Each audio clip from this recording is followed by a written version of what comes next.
Hello and welcome back to the Airborne Lawyer YouTube channel, and welcome back to the TBM 930 World Tour. Today you find me in a city which I suspect requires very little introduction. This is of course the Golden Gate Bridge. We are in San Francisco. It's a slightly hazy morning here in California, but it's actually set the city in quite a beautiful light. There's the Transamerica building, that kind of pointy needle just sticking up there on the left hand side. This is the downtown area, and just beyond the city there is the Bay Bridge, which takes you all the way over to Oakland via Treasure Island in the middle there on the left hand side. You can even see some of the Pacific shipping in the Bay Area as well. Now, our last flight on the TBM 930 World Tour was up to a little area just south of San Francisco, which you might have heard of, called Palo Alto. We flew up to San Carlos Airport, which is a tiny little airport, perfect for the TBM 930, right alongside Silicon Valley. But it is away to the south, so we're going to leave downtown San Francisco at this point and head a few miles just beyond the main international airport, down towards this beautiful sunlight shining through these clouds here. And we're then going to jump aboard the plane and get the flight set up and head up north, with our first stop today being Seattle.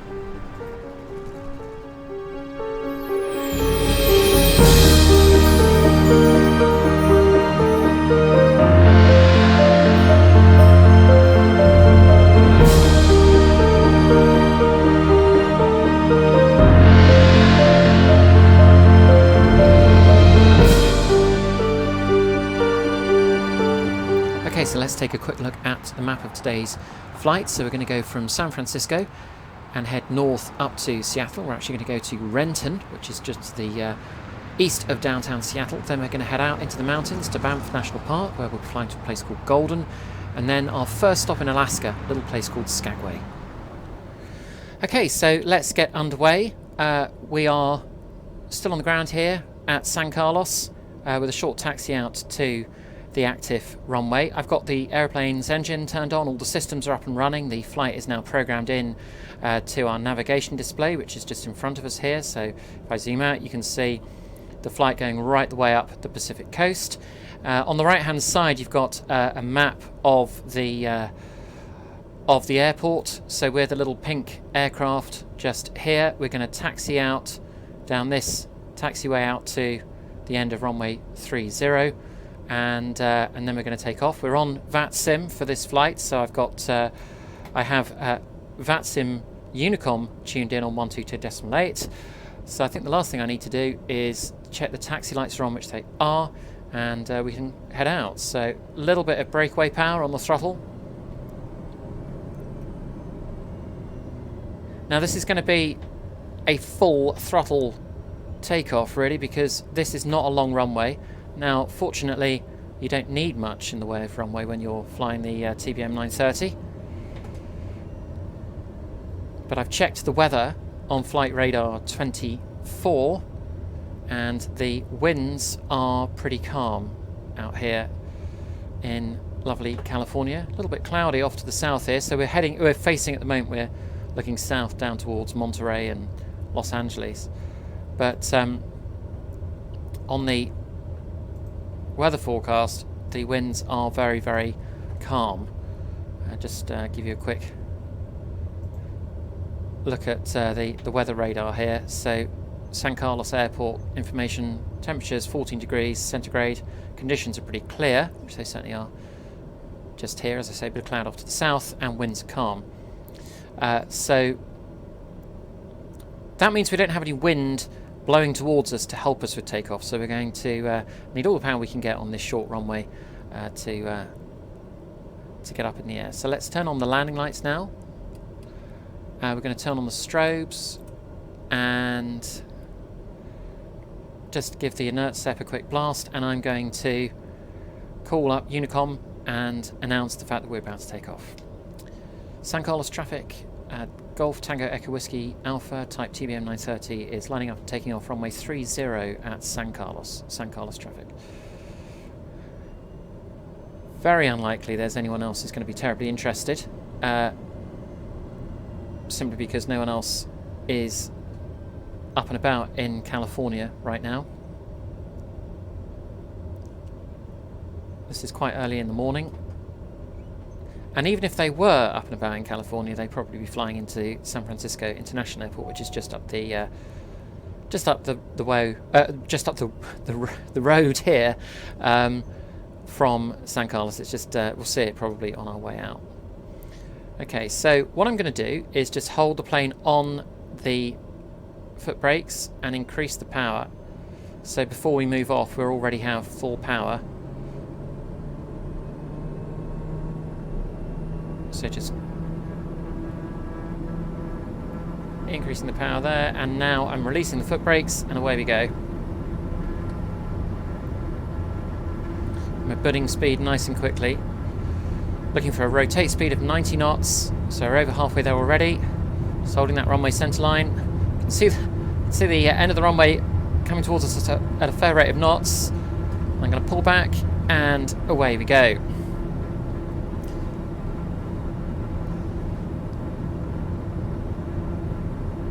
Now I know in real life they have TBMs flying into San Carlos, so it is possible to do that takeoff, but I would describe that as a little bit dicey. So I'm just going to build the airspeed up to about 140 knots and then flip over to flight level change mode. I'm going to bring in the flaps at this point. So switch to flight level change now. And that means we can increase the rate of our climb. I'm going to turn on the autopilot at this point. Just going to make our way above this, well,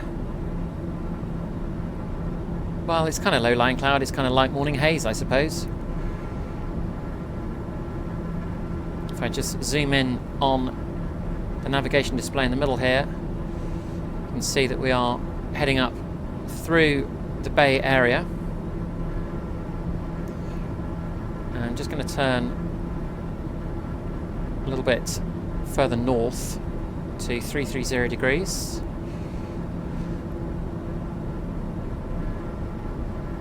I don't know if we're going to be able to see much of San Francisco given this low-lying cloud, but we shall see one way or the other in a few moments' time.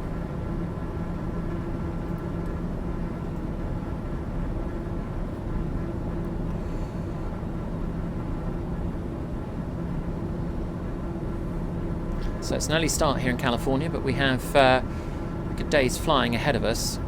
So it's worth making an early start. We want to be getting up to Alaska by the time it's evening, and that is a fair old distance from San Francisco. Oh, we are now seeing something of the city down there. In fact, that's not the city, that is San Francisco International Airport. You can see the white of the terminal buildings, and then you can see runways 28 left and 28 right just down there.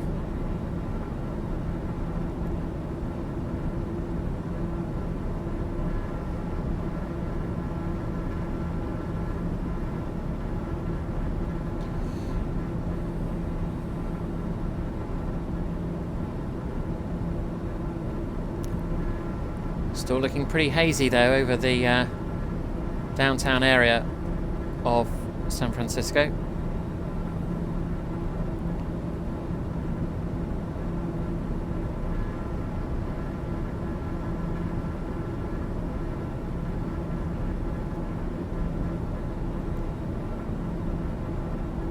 So, as the weather is a little bit against us, we're now going to pick up our route instead, and we're going to turn to the right a little bit towards Oakland, and that is our first waypoint. So Oakland is just across the bay, just over there. That little block of land is actually where Oakland Airport is, which I flew into about 20 years ago. And we will then be picking up our route north.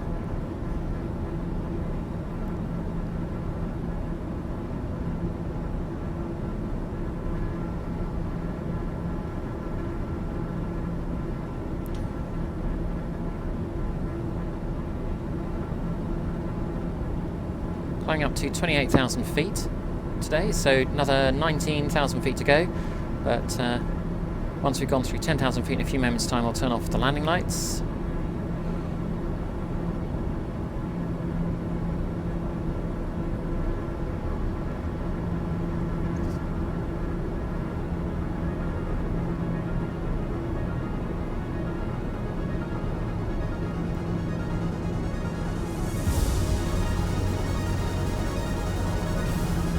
There we go, just going through 10,000 feet, so landing lights can come off. And I'm now going to hit the nav button on the autopilot so that we will intercept our flight route. There we go, you can see Oakland International Airport just down there.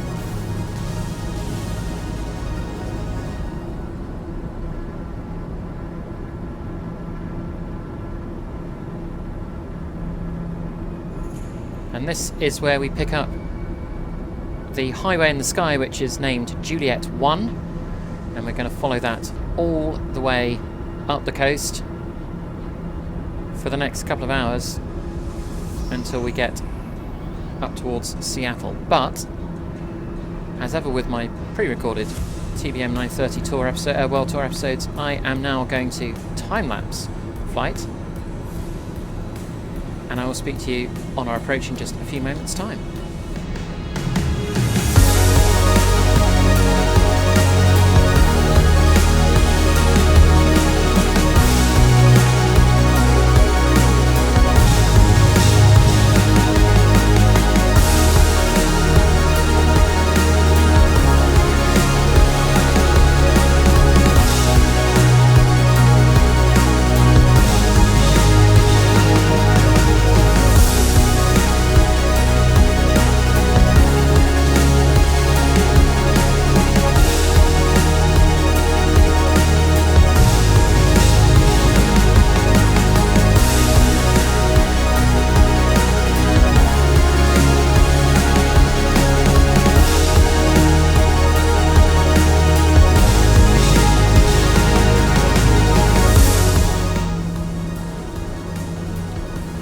So welcome back to the flight.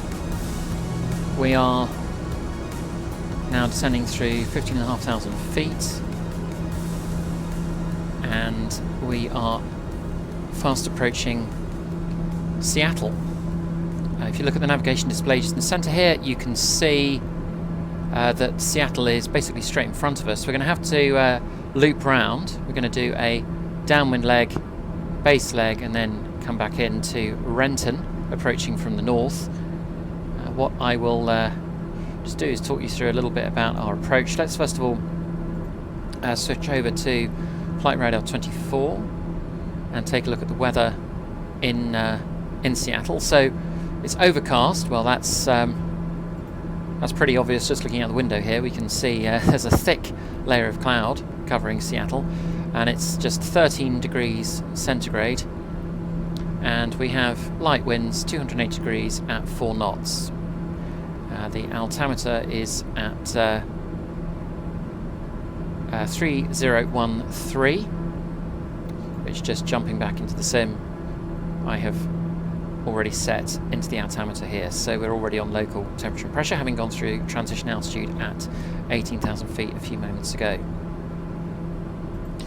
Now, what's interesting is the wind is, well, it's a very, very slight crosswind, but it looks like aircraft are still landing southbound. So they're flying south to land, and then they're taking off this way. So there's a little Cessna here which has been doing circuits. In addition, looking over at the international airport just over to the side here, you can see aircraft are coming in and landing on the southbound runways at Seattle. So here's an Alaska flight coming in from Spokane. Here's a flight about to take off for Phoenix, and they're both taking off southbound. So what that means is we are going to land southbound, so we're going to fly in, looping round over Mercer Island and then into Renton. What might make this a little bit clearer is if I just flip over now to our Navigraph charts and show you the approach chart that we're looking at.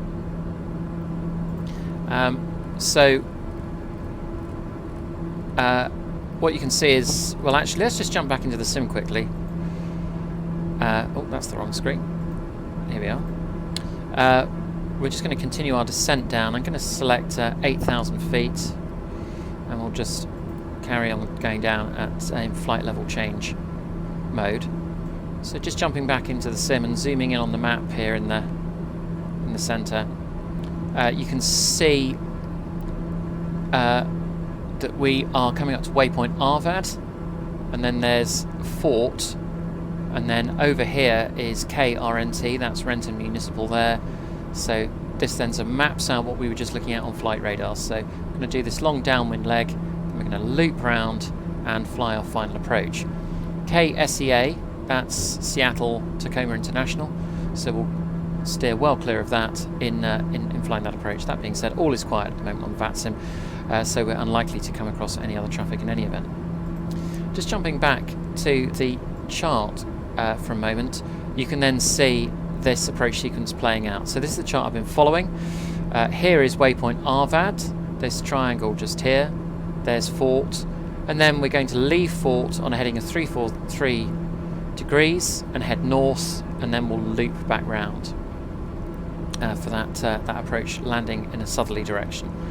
So a little bit just before I took the flight off Timelapse, we flew over the Battleground VOR, then we flew over the Olympia VOR, then waypoint Lacey, Arvad Fort, and then we're going to be looping in like that. Our approach is going to be on the RNAV into runway 16. So again, if we just switch back to the sim, you will be able to see here in the centre and see waypoint Blair and Zulav before we get to Renton. If we now just look at the chart, you can see very clearly there is waypoint Blair, there's Zulav, and then we eventually get down to Renton just down here. So what this tells us is that waypoint Blair we need to be at 1600 feet, and we need to be at 920 feet by the time we get to Zulav. So getting back into the sim, we can put all of that in. As I have VNAV enabled, I am once again flying the TBM with the TBM improvement mod, which has finally been updated for the recent update to Flight Sim, and is now properly flyable again. So at Blair we need to be at 1600 feet, and then at Zulav we need to be at 920. Worth putting this guidance in because as it is overcast, we may be relying on the instrument guidance to help us with our approach. And that's suggesting we should be descending a little bit more steeply at this point.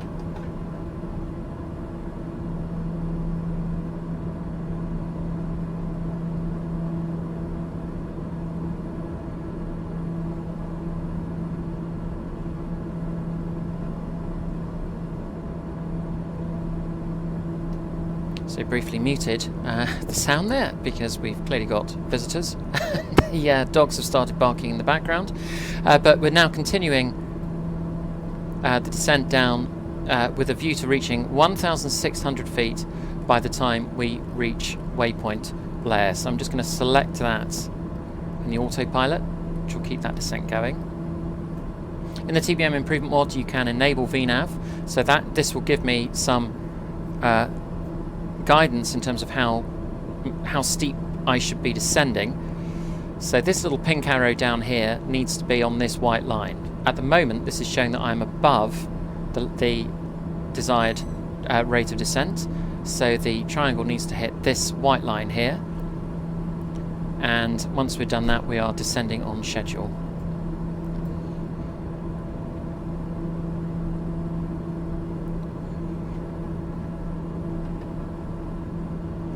So bit by bit, just looking again down here, we can see that we are catching up with that pink arrow, and is slowly but surely coming up to that centre line. Once it's got there, we will be descending on schedule, and we will then be getting down to 1,600 feet by the time you get to waypoint Blair.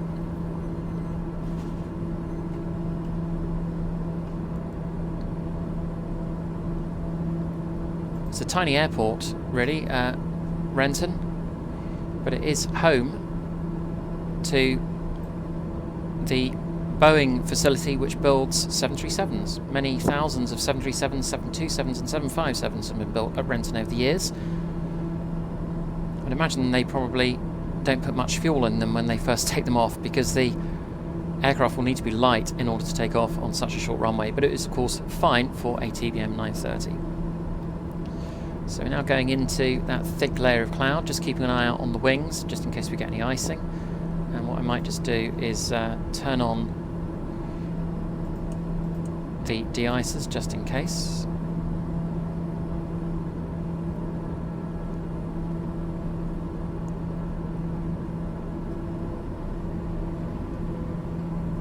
So we are now on that pink arrow, just looking here. The pink arrow is pretty much on the white line there, so that means we are descending on schedule. So I'm just going to give ourselves a little bit more power just to shallow out our descent a bit.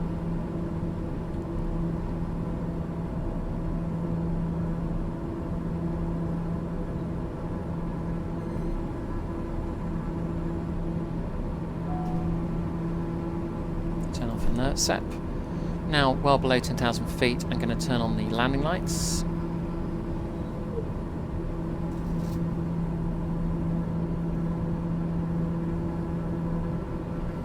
I'm now beginning our turn right towards Blair.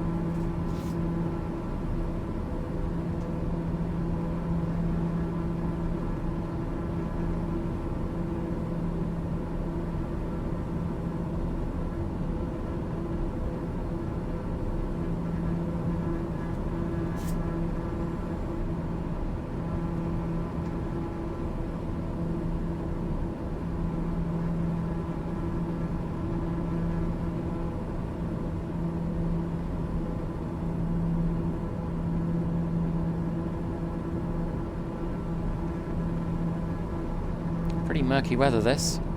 It's a pity because somewhere down there is downtown Seattle, but we're not able to see it right now.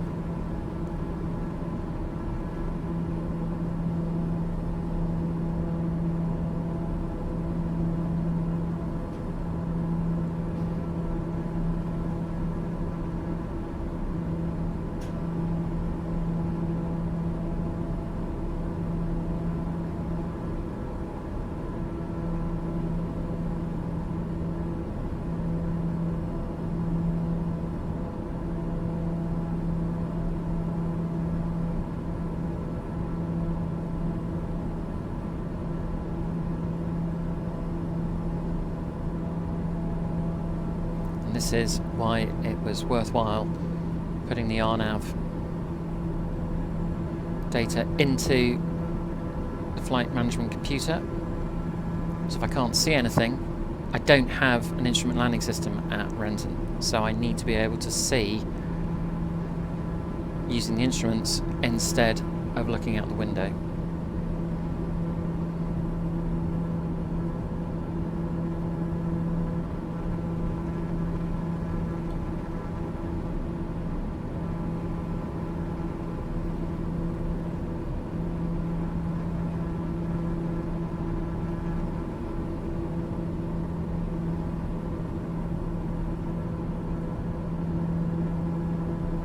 Okay, so it's sort of halfway around this turn, just looking again at the map here.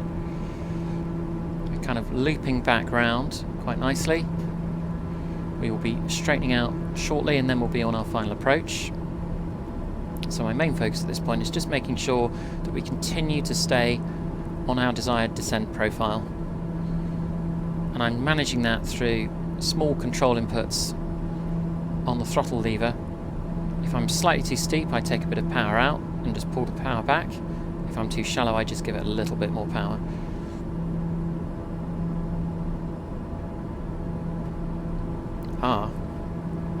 We're starting to drop out the cloud now, that's good.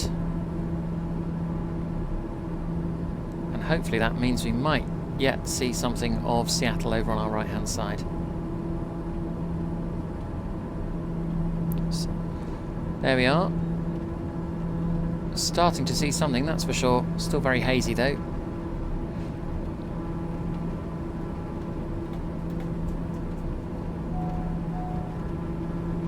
Okay, we obviously calculated our fuel reasonably accurately because we have just got our low fuel warning light come up.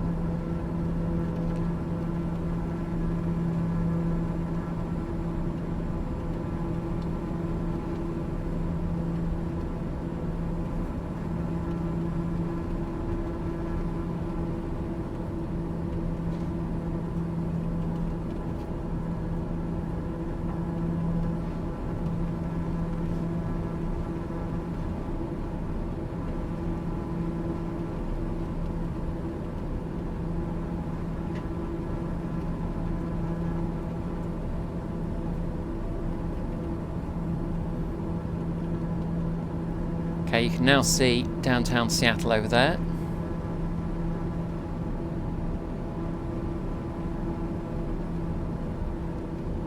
But it is really murky. You can also see over in the distance the flashing lights of Seattle Tacoma International. And just in front of us now we can see the flashing lights of Renton Municipal, and this island just in front of us here is clearly Mercer Island.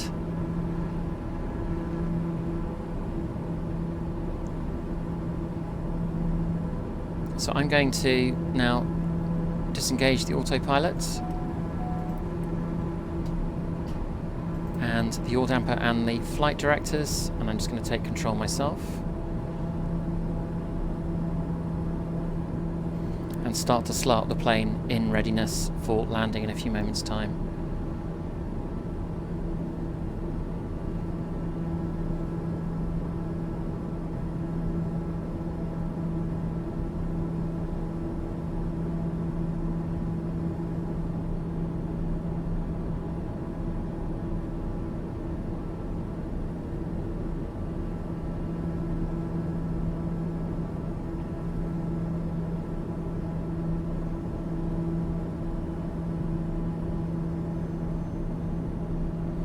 So below 2,000 feet now, I'm going to put the landing gear down. That will help to slow us up a little bit further as well by increasing drag.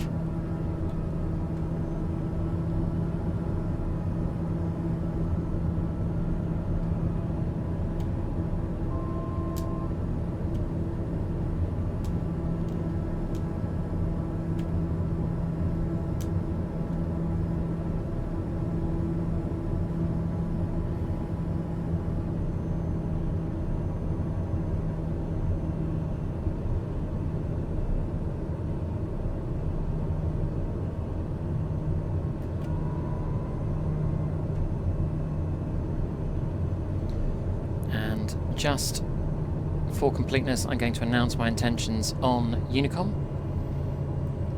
Renton traffic, Golf Tango Echo Whiskey Alpha, TBM 930 on short final to land, runway 16, Renton traffic.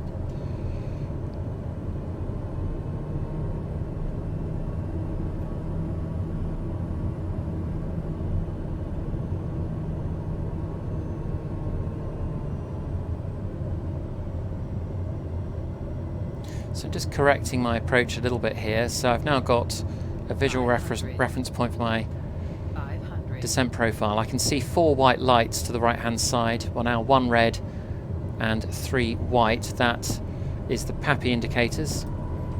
Now 2 red, 2 white. So this is about the approach profile that I need. 2 red, 2 white. That's the desired glide slope. So if it's all white or mostly white, you're too steep. If it's all red, you're too shallow. So still a little bit steep here, although I have to say this feels quite shallow.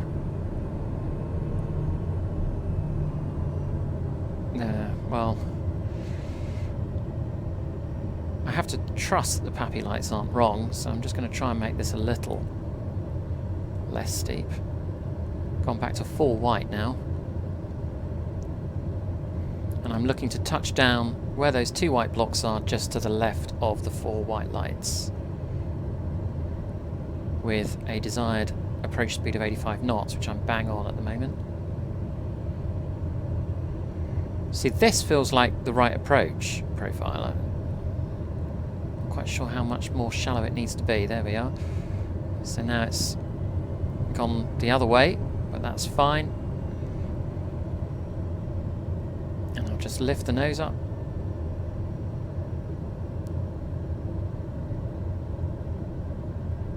There we are.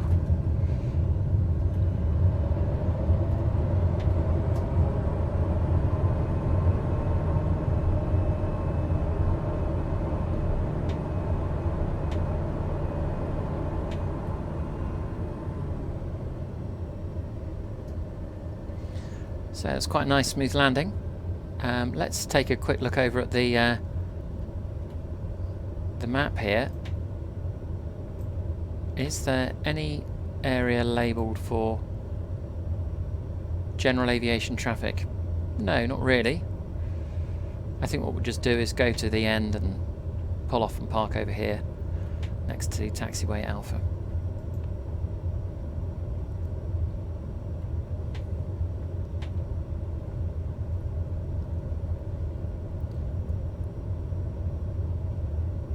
So we will get the drone out in a few moments' time and take a quick look at Seattle, and then we will continue our journey north. As we pull off the runway, I will turn off the landing lights, and I will also turn off the strobes.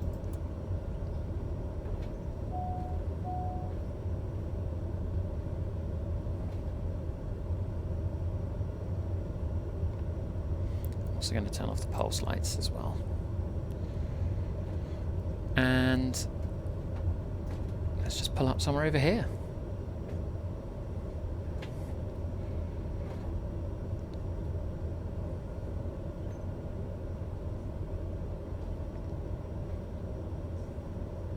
This will do.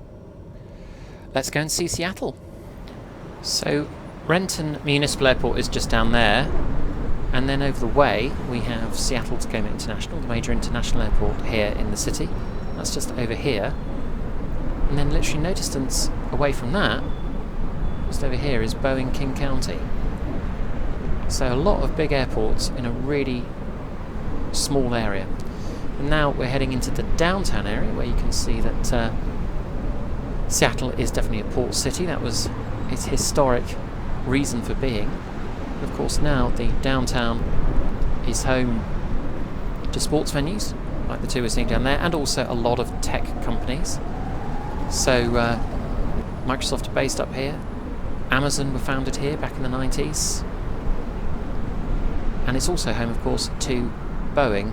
Boeing set up shop just after the Second World War, I think, and they have a big presence in this whole area. Just to the north of here, when we leave Seattle, we're going to be flying over the airport where Boeing build most of their aircraft.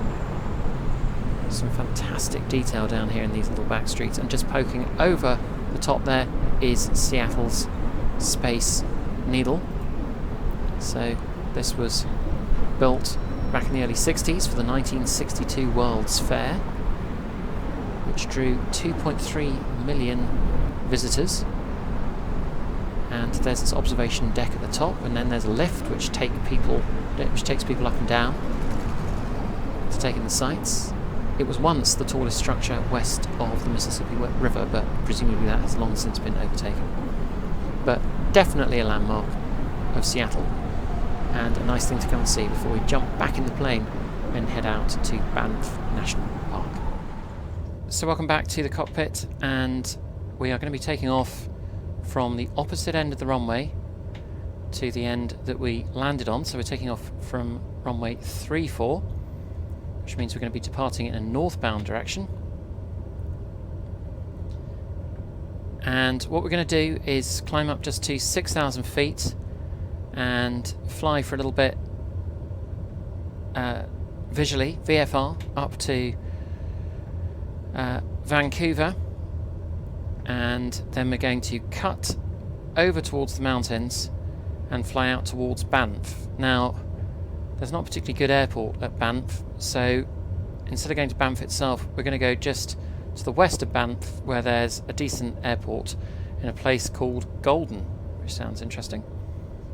And it's in the mountains, should be pretty scenic, and should present a nice challenge for our landing. Just checking to see if there's anything out there. I can't see anything. We can also take a quick look on SimAware, the VATSIM map. I'm again doing this on VATSIM, and let's just I'll just show you that actually. Here we are. So we are just here. We've got some traffic over at Seattle, but we are on our own over at Renton. Nothing on its way in. So I'm just going to line up and take off. So I'll get the landing lights on and the strobes.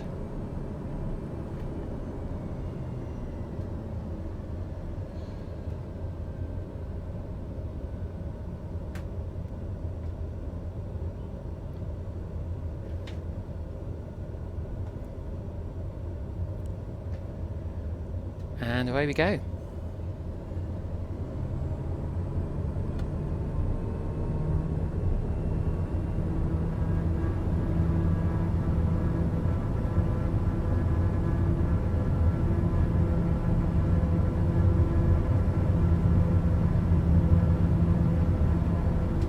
There's 90 knots. Nice smooth takeoff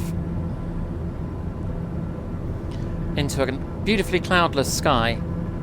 Slightly different to when I did the flight up from San Carlos yesterday.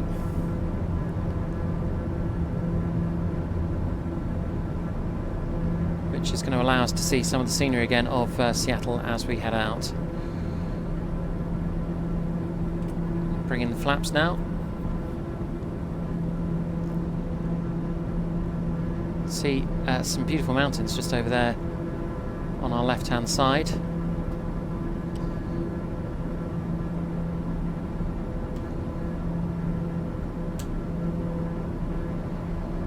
I'm going to switch over now to flight level change mode so that we're going to be climbing at a nice even 140 knots.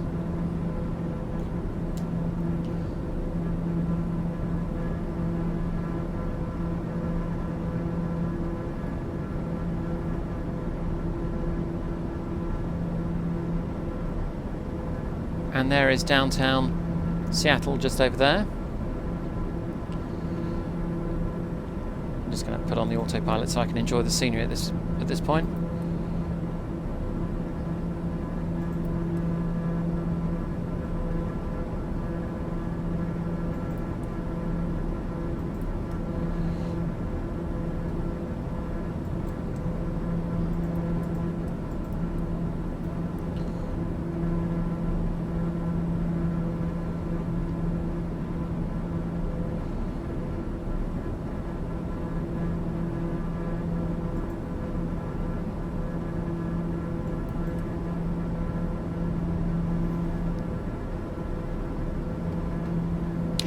Ah, there we go. I can now get the autopilot to engage without too much disruption. So I was just pressing the autopilot button and nothing was happening. It suddenly occurred to me that during my startup of the aircraft a short while ago, I may not have flicked on the AP trims, and they were indeed. That's this switch just over here. They were on AP off, and that meant I couldn't engage the autopilot. So anyway, we can now take a look over here at Seattle. All looks very nice. And as I say, we're just going to climb up initially to 6,000 feet. Let's just take a quick look at the Navigraph map. Sorry, that's the wrong screen. Let's try again. Here we are. You can see we are the pink arrow just here. Having just taken off from Renton. Now, might actually be easier if I just did the world map here. We're not at all far, of course, in Seattle from Vancouver, which is just up here. So we're just going to have a little fly up the coast here, and then I'm going to head west out towards Golden, which is just out over here. Banff, as I say, is just a little bit further east from Golden, but this looks to be the closest decent runway for the TBM. So this is my planned flight route, but actually it'd be quite nice to take in a bit of the scenery just up the coast here, so we're going to do that. And then we will head west. So what I'm going to do is jump back into the sim, and I will time-lapse the flight up along the coast here a little bit, and then time-lapse it a little bit more as we make our way over to Golden, and I'll speak to you on our approach.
So welcome back to the flights, and welcome to this fantastic scenery out here in the Canadian Rockies.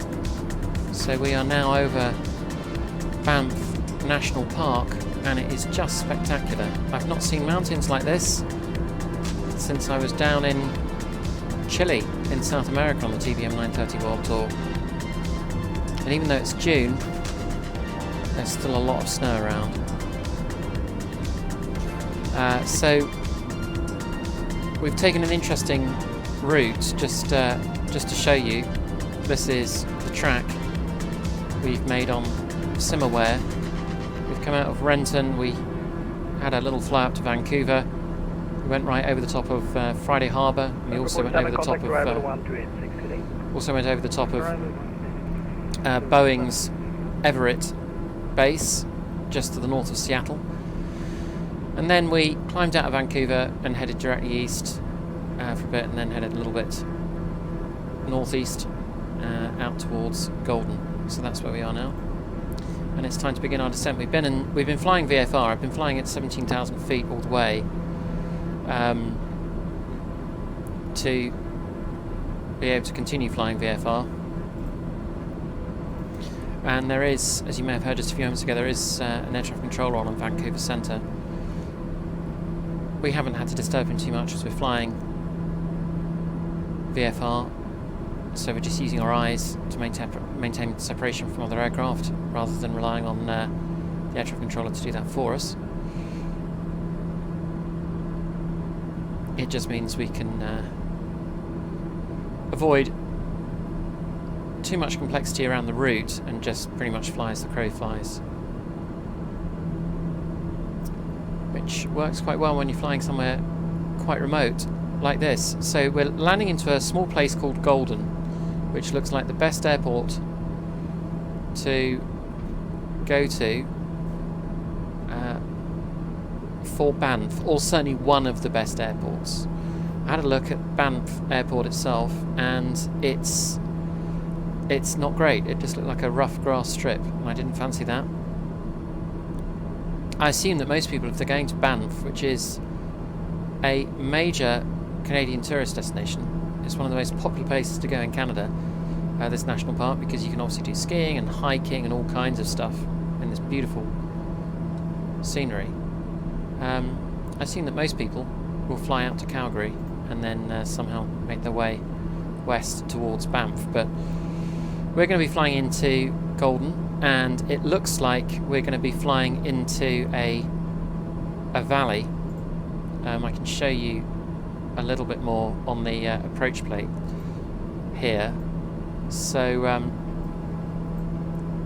the airport is just down here, just beyond this waypoint called BMOC, and we're approaching via Mapok, and then we're going to turn left at Ketbu. And just looking at the contour lines on this chart, you can see that we're going to be largely following a valley down until we can see the airport. This is an RNAV approach. Just down here you can see it's given us some altitude guidance, so by the time we get to Ketbu, or rather by the time we get to Apnar, we need to be at 7,900 feet, 7,100 feet, 6,300, 5,300, and so on, all the way in. And if I then just jump back into the sim and show you what I can see on the navigation display, you can then see those waypoints on the map in the centre here. So Mapok is next, then Ketbu, Apnar, and so on. So I'm just initially descending down to 10,000 feet. I need to be at 9,300 by the time I get to Apnar, which I'm assuming is just going to be kind of round the corner from the mountains that we can just see in front of us here. Rather looks actually, because you can see this kind of ravine valley just to what, 11 o'clock here. Rather looks like our approach plate is going to take us down that ravine, and then we'll pick up the valley in. So pretty remote. I doubt anyone has really flown out to Golden. To be honest, the air traffic controller didn't really know where I was talking about when I said I just want to fly direct VFR out to Golden. We had a little bit of back and forth, and I was spelling it out to him using phonetics, phonetic alphabet. But we are here now, and I'm not regretting my decision given this scenery. This is going to be a bit of fun, I think, for this landing.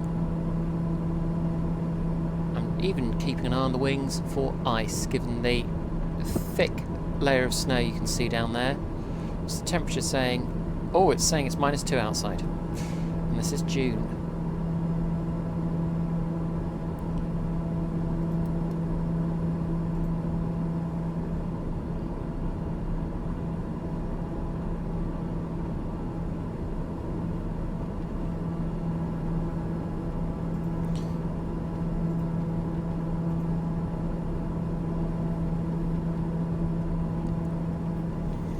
So, bit of colour starting to appear now on the navigation display in the middle, and it's a basic sort of traffic light colour system. So green is okay, you should clear it. Amber, be careful. Red, get away from there, you haven't got enough clearance. And as we now continue our descent down, we're going to see, I suspect, a lot more colour starting to appear. So I'm now going to select 9,300 into the autopilot, and I'm going to just descend on flight level change mode. This will take us down to the altitude we want to be at by the time we get to Apnar.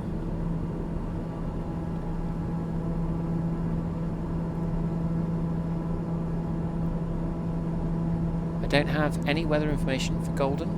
I'm just taking this as I find it. The nearest weather information I could get was for Revelstoke, which is about 20 miles to the west. And the weather there looked pretty good, but it has now got a little bit cloudier. In fact, it looks a lot cloudier. United 238, land the RNAV runway 26 right approach. Roger, planning to RNAV 26 right, So let's get the landing lights back on now. Just keep the speed up. Golf Tango Echo Whiskey Alpha, leaving my space. For further traffic information, contact Edmonton Center 135025. 135025. Thanks very much for the service, Golf Tango Echo Whiskey Alpha.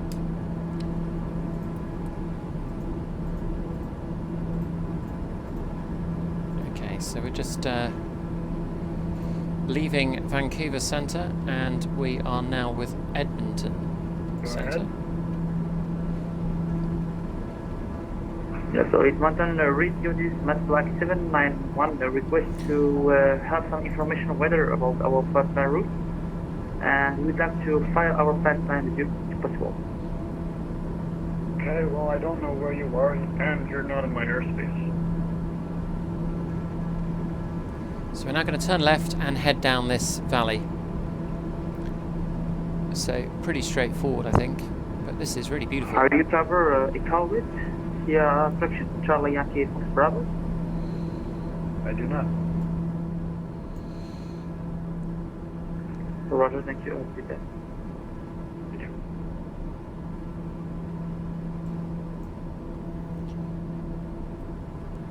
Edmonton Centre, Golf Tango Echo Whiskey Alpha is type TBM 930. We are flying VFR into Golden, Charlie Yankee Golf Echo. Just wondering if you have any weather information for us at Golden.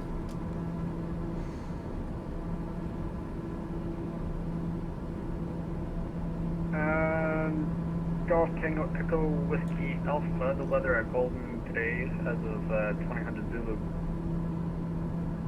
Winds are 120 at 8 knots, so one variable from 120 to 250 at 20 station miles visibility. Few clouds at 5,500, scattered at 75,000, thunderstorm clueless. Broken at 11,000, broken at 13,000, temperature is 22, dew point is 05, altimeter is 3001. Roger, thank you, very helpful. Golf Echo Whiskey Alpha. Not a problem. You are leaving controlled airspace. Monitor advisory 122.8. Have a good night. 122.8. Thanks for the service. Golf Echo Whiskey Alpha. Okay, so we're going to go back to Unicom now. That was quite useful, though. That's just given us a little bit of guidance on the weather. Sounds fine. I did hear the mention of thunderstorms, which I hope we don't come across any of those, but let's see how we get on. We're going to continue our descent down now, following our VNAV charts. So just again showing you on the chart, our next waypoint is now Iloda, and we need to be at 7,900 feet at the point we reach Iloda. So I'm just descending down to that, and I can double check that, because if I look here on the primary flight display, you can see this pink arrow. The pink arrow needs to be on the white center line there if I'm at if I'm right on the glide slope, the desired descent profile. So I'm a little bit above it at the moment, so I'm just going to pull back on the speed a bit, which will increase my rate of descent because I'm in flight level change mode, and then I will catch up a little bit with the glide slope.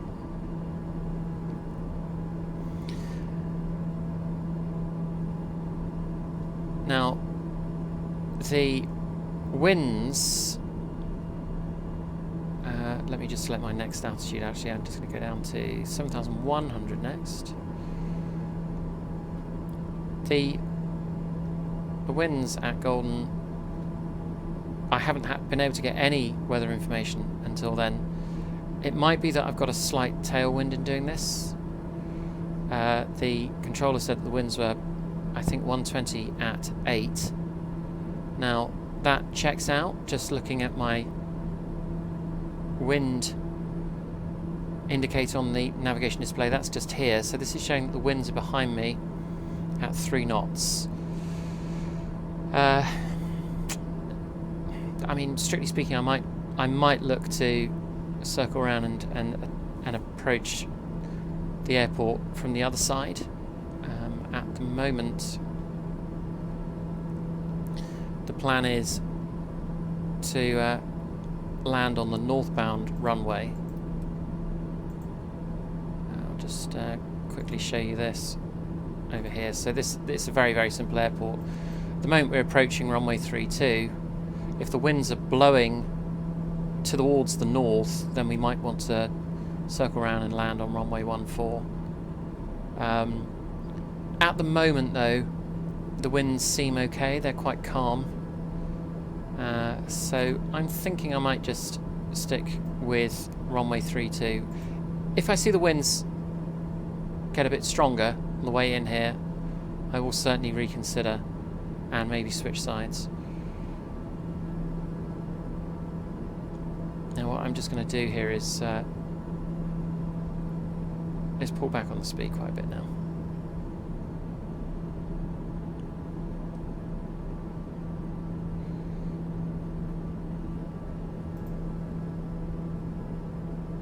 So Degty is our next waypoint. We need to be at 5,300 feet by Degty. We're a little bit above that actually, but that's fine.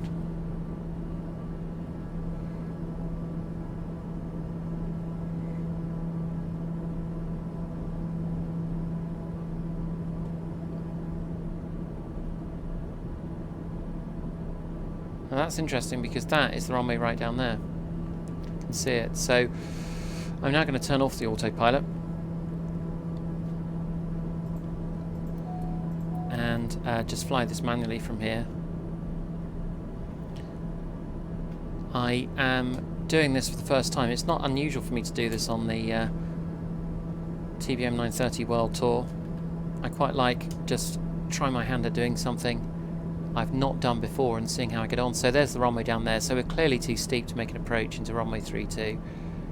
So I am going to flip sides, fly to the north of the airport and come back round to land on runway 14 instead. I'm going to do this entirely visually and just see how I get on. Taking it nice and slow. I did follow the suggested cleared altitudes down, but it would appear that we are far too high to make an approach into runway 32. So let's what I've done is instead turn this into like a downwind leg. I'll then turn onto a left base and a left again onto final. The challenging thing will be, you know, taking a stab at the sort of altitude I need to be at. So just over on the approach chart, the key thing here is the airport elevation, which is 2,500 feet. So yeah, I'm probably just I might just level off at around about 4,000 actually. That'll mean I'm 1,500 above the runway, so not too steep, not too shallow either. And just keep an eye out. This is looking a bit better now. So thankfully no thunderstorms. It is cloudier, but this scenery is just beautiful. It's absolutely stunning.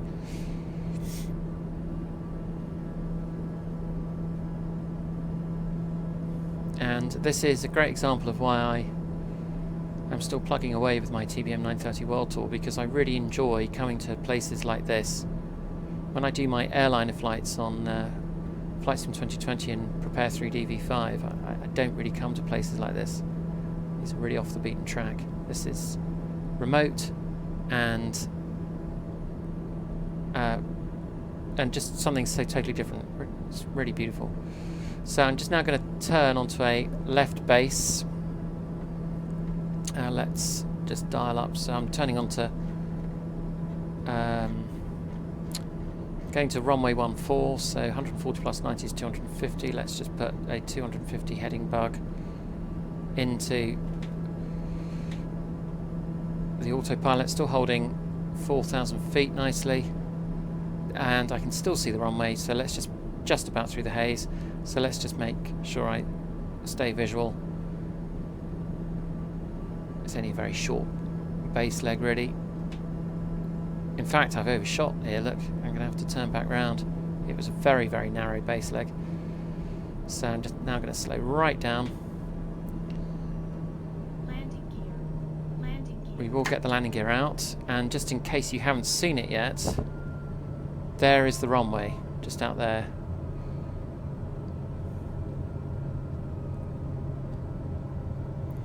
So landing gear down. This feels a little bit shallow at this point, so I'm just going to hold the nose up and start getting the flaps out. So I'm now on full flaps, and I'm looking to get down to my desired approach speed of around about 85 knots, or certainly not below 85 knots. So I'm now doing, what, 92, so that's alright. I'm just going to do this entirely by sight. And just as predicted, the winds are... We are now facing a very light headwind. So this is actually a better way to approach the airport in any case. You can see all these winding roads heading off into the mountains. Lots of hairpin bends.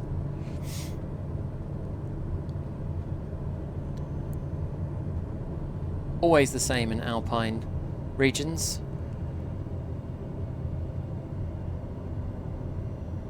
With zigzag roads climbing up steep mountain faces. So I'm just idling the throttle at the moment. It just feels a little bit steep, this. Obviously no instrument landing system here.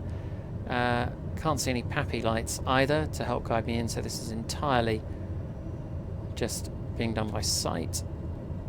Looks like we've got a railway line just over to our left hand side here. And it's a wee bit bumpy coming in as well.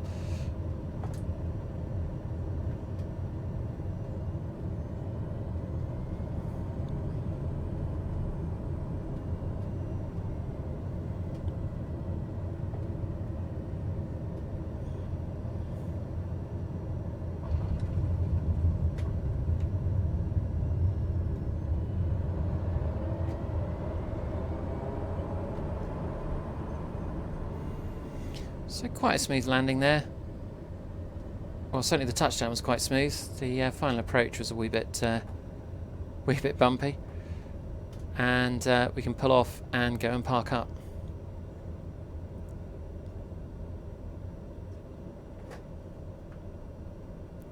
So I'll turn off the landing lights and the strobes. Not quite sure where they would want me to park here, but I will pull up next to this pushback trolley. That looks good. And let's go and see Golden. So Golden is a tiny place, but you can see it has a major rail terminal just down here by the looks of it. And that is very likely because the Canadian Pacific Railway has been instrumental in the history of Banff National Park, which is Canada's oldest national park, established in 1885. Why have I landed in Golden rather than Banff? Well, we'll see in a minute, because it's a tiny little grass strip in Banff. And that railway has, over the years, brought many, many millions of visitors into this park, because it's not really ideal to be flying into. The nearest major city to here is Calgary, which isn't that far away, but still a fair distance. Given we are, of course, talking about everything on a Canadian scale. Absolutely stunning scenery here, just in the mountains. Again, sometimes you have to remind yourself that we are looking here at a simulated rendition of this beautiful scenery. Looks very rugged. And the lakes at the top here of the mountains are not frozen at this time of year. This is June, so it's nice and green down here in the valleys. And we're literally just a little bit down the road here from where we landed in Golden. Still just using the drone to have a look around, and we come around the corner and we get to Banff, which is obviously very popular with people who like to ski. But this is Banff itself, right here, and the airport is just over on the left hand side. If you miss it, I wouldn't blame you. It's tiny and it's just a grass strip, which is why I decided to fly into Golden instead. But absolutely stunning. After the cities of San Francisco and Seattle, nice to come out somewhere a little bit more rural and to enjoy some of this beautiful scenery before we head on to Alaska. Okay, so here we are, one final time, back in the cockpit, and we are going to taxi out to the end of the runway. Seeing the beautiful mountains off to the right hand side. It's a pretty steep climb on the left hand side as well. What we're just going to do is climb straight out and head straight for a bit through the valley before we start our turn. We're heading north from here up towards Juneau in Alaska. We're going a little bit further than Juneau. We're going to a tiny little airport called Skagway, just to the northeast of Juneau, which is meant to be really beautiful.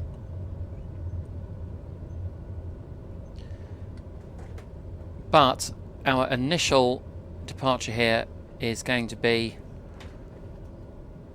pretty much to the south from runway 14. So we're going to climb up. You can see the steep side of the valley on our right hand side there as well. So we're going to climb for a bit, and then we're going to turn to the right, and then turn to the right again, and pick up our flight route up to Skagway. So let's get going. We've got a pretty full fuel load on this flight, so I'm going to need, I expect, most of this runway to get up to 90 knots for takeoff.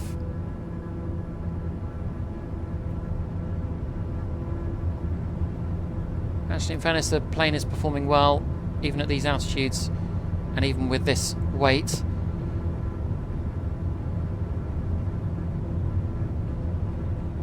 And there we are, 90 knots.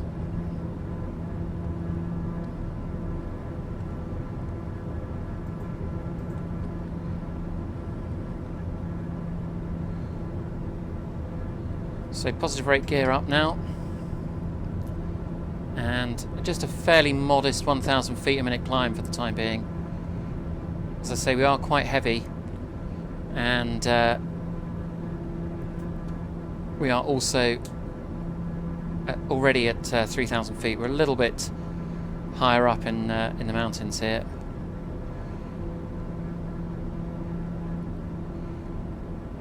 You can just see that the speed is going up, but it's going up quite gradually. Only now just passing 115 knots, at which point I'm just going to bring in the takeoff flaps. It causes the plane just to lose a bit of its vertical speed, which can feel a bit disorientating in real life. Now we're starting to pick up decent airspeed. Once it hits 140 knots, I'm going to switch over to flight level change mode. 138, 139, 140 right there. And that is going to allow us to climb a bit more aggressively.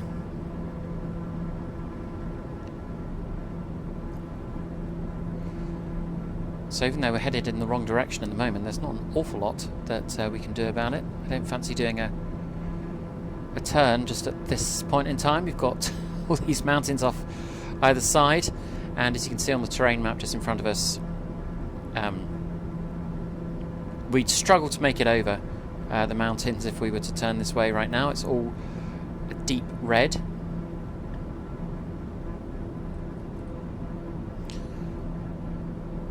But bit by bit we are going to start to gain altitude, and then we can turn back to the north again.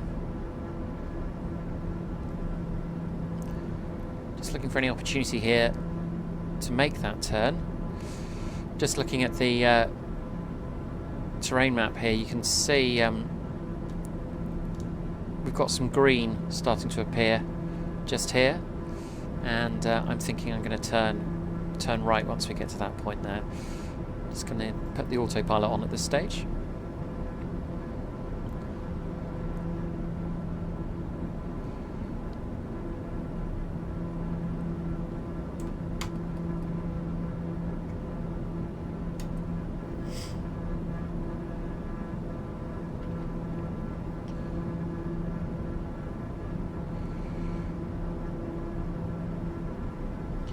To make things even more challenging, we again have that low cloud here, which, well, it's actually not that low to be fair, because we're up at 7,500 feet now, but cloud which does hide the mountains, so it just means we're all the more reliant on instruments and less able to navigate with eyes alone. But I do now think we can start thinking about making our turn to the right. Quite keen to pick up the flight route as quickly as possible. So let's start our turn now.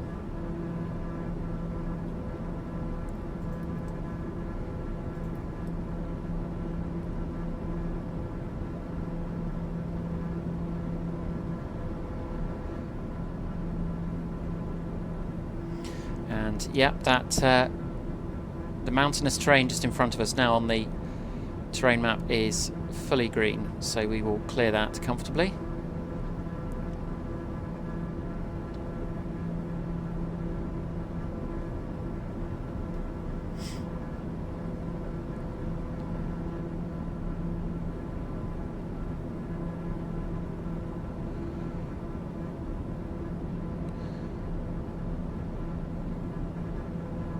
And we're now going to turn to the northwest, and we're going to pick up the flight route up to Skagway. So it's going to be quite a long flight. We've got pretty much 800 nautical miles to cover on this route. So I am now going to time-lapse the flight and leave you to enjoy a sped-up version of the cruise, and I will speak to you when we're on our approach on our first stop in Alaska.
So welcome back to the flight. This is, I think, possibly one of the longest flights I have done on the entire TBM 930 World Tour so far. At the beginning of the flight I said it was around about 800 or so miles. It's actually been 906 nautical miles. If I just show you on the Navigraph screen over here, just up here you can see 906 miles. This is the route that we've taken all the way up from Golden down in Banff National Park, and we've seen some absolutely amazing scenery all the way up. We've gone very close to Juneau, which is just back here, but we turned right a short while ago and headed up towards Haines, which we're now flying overhead, and then we're just going to fly direct to Skagway.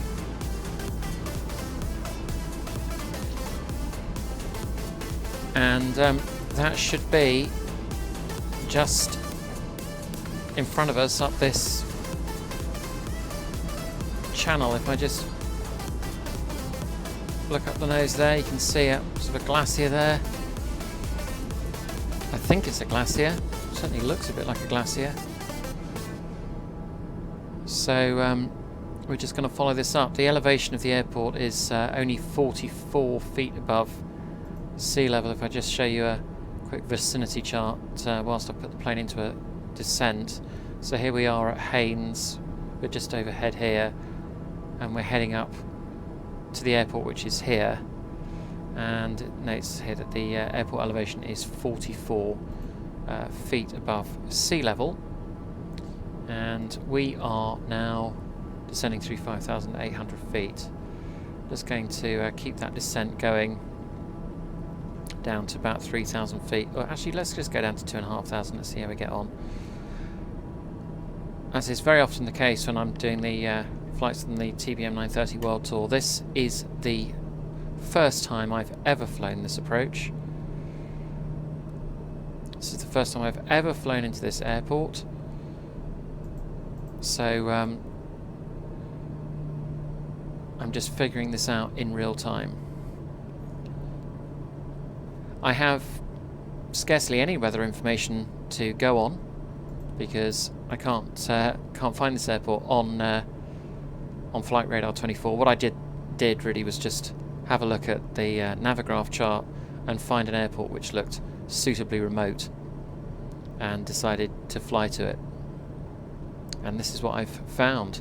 Alaska has a lot of incredible dramatic scenery, I believe. I've never been there in real life, but it apparently is pretty beautiful, and it certainly looks it looking out here. So we could have some really interesting landings to look forward to whilst I'm travelling through Alaska during this episode and the next one at least.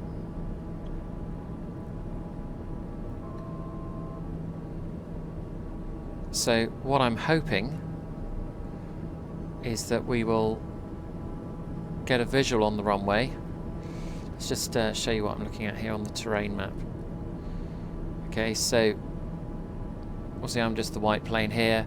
PAGY, that is the airport. That little white line in the centre of that circle gives us an indication of the runway bearing. So applying that to what I can see out the window, the runway should just be over here somewhere, which is why I'm taking it nice and slow.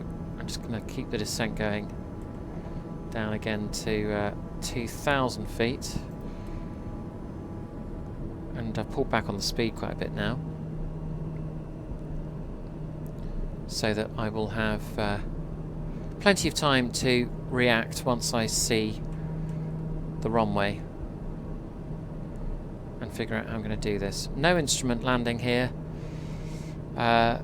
just a vicinity chart really. There's not even there's no standard terminal arrival routes, there's no approach charts of note. It's just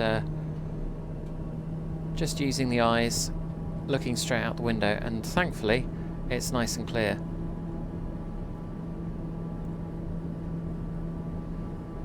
It's kind of mid-afternoon time in Alaska right now. I am now just going to disengage the autopilot, take off the yaw damper and the flight directors, so I've got full control, and just see if I can figure out where we're going here. So I'm just going to put the gear down as well and pull right back on the speed, because it's got to be down there somewhere, just that little settlement. But I still can't see anything. I've just got a sort of whiteout, really.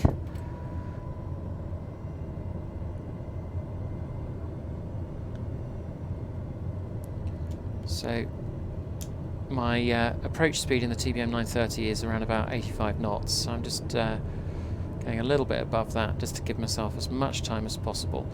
Let's just zoom in, see if I can see anything. Not really, but I'm going to go ahead and assume that the runway must be over on the left-hand side here.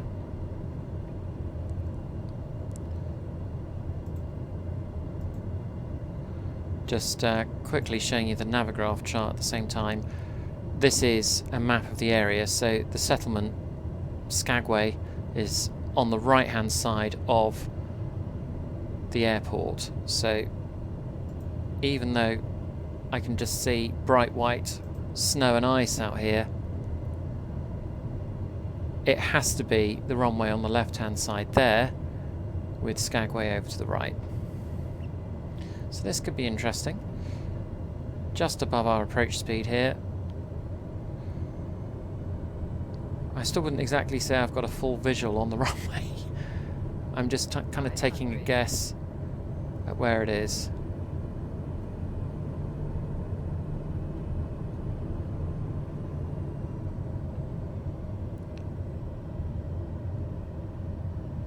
There is some kind of flashing light down there, and there is the runway. That's got to be it. So I'm comfortable now.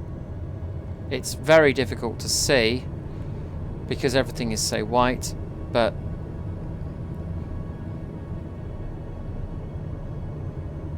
I'm comfortable with doing the best in the circumstances.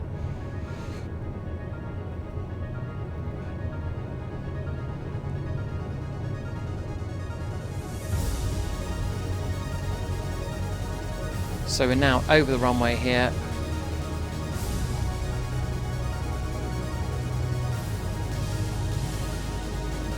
And we're down. That was an extremely challenging landing. But that's what it's all about. I was also very conscious there that my options for going around are extremely limited here at Skagway.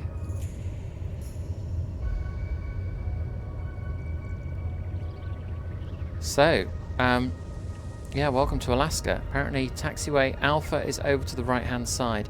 Honestly, I can't recall seeing snow quite this thick since I was in Goose Bay about 18 months ago, right up the top of Canada.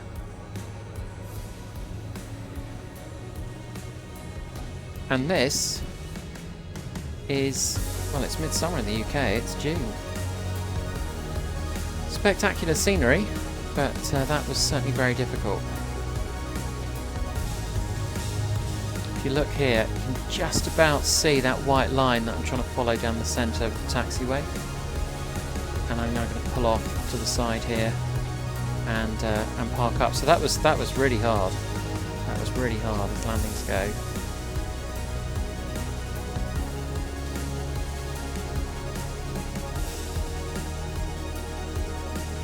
So I put the parking brakes on. Actually, I'm going to turn the parking brake off because I can't get the master caution to stop. So, whilst I shut down the plane, just a quick word to say thank you very much for watching this episode of the TBM 930 World Tour.